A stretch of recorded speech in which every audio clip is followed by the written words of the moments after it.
Howdy, friend. Say, I was just fixin' to amble down the street yonder to Long Branch. Come on with me if you're a mind to, and I'll show you some of the town of Dodge City. You know, there's folks that say that this here is the toughest town in the West. Well, all I can say is if you see a feller with his teeth, you know he's a tourist. The onlyest holiday they ever celebrate here in Dodge is Jesse James's birthday. And the school teacher says the onlyest time the kids raise their hands is during the hold-up. A feller from Tombstone was to tell me that their town is so tough that they eat barbed wire thinking it's spaghetti. Phew, well, foot. Here in Dodge, we know what it is, and we eat it anyhow.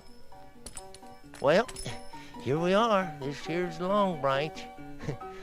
I'll never forget the first time I ever seen this place. I said, "Miss Kitty, you sure got a lot of sawdust on the floor."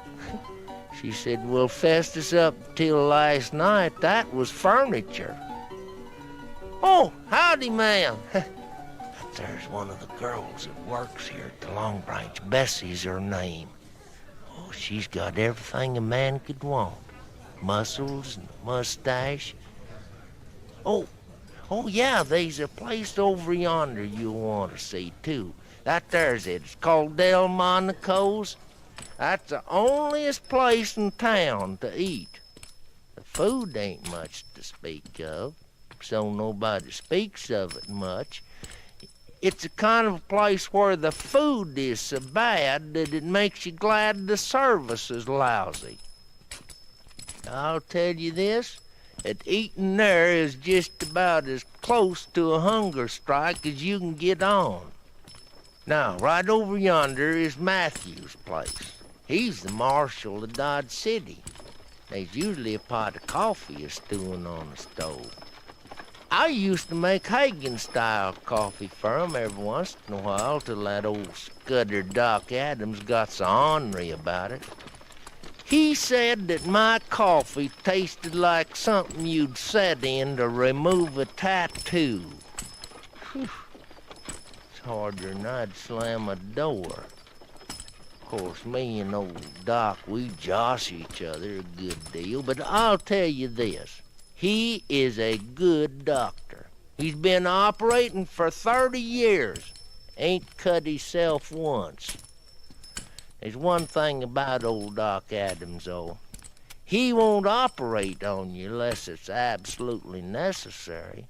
What I mean is, if he don't need the money, he won't lay a knife on you. There's the marshal. That's old Matthew sitting on that bench in front of the jail. Hey, he's bigger than a skinned mule, ain't he? Fast with the gun?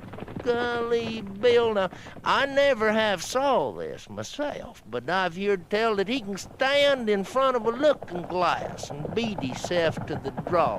That's just the kind of gun handling it takes to be the marshal of Dodge City, too, 'cause there's some awful raunchy yahoos in this town.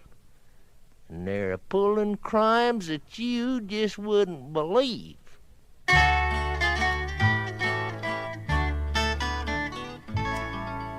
As I walked out on the streets of Dodge City, as I walked out in Dodge City one day, I seen a tall marshal run out of the Long Branch. Some feller drunk a beer and neglected to pay.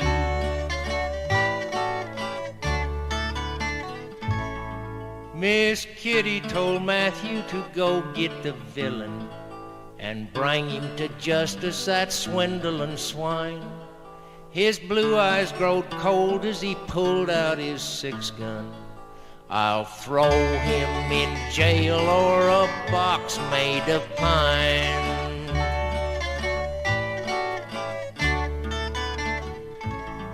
Now Sam, the barkeeper, give Matt a description. He was little and mangy with a gun on his hip. a week's growth of whiskers and big spurs a-jingling, with lots of beer foam hung on his upper lip.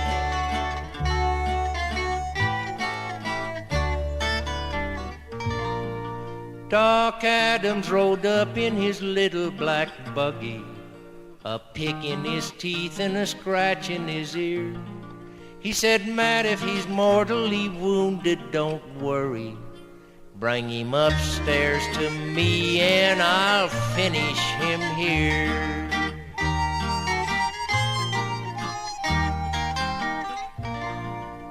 So here I am locked in the Dodge City jailhouse, a victim of thirst lacking one measly dime.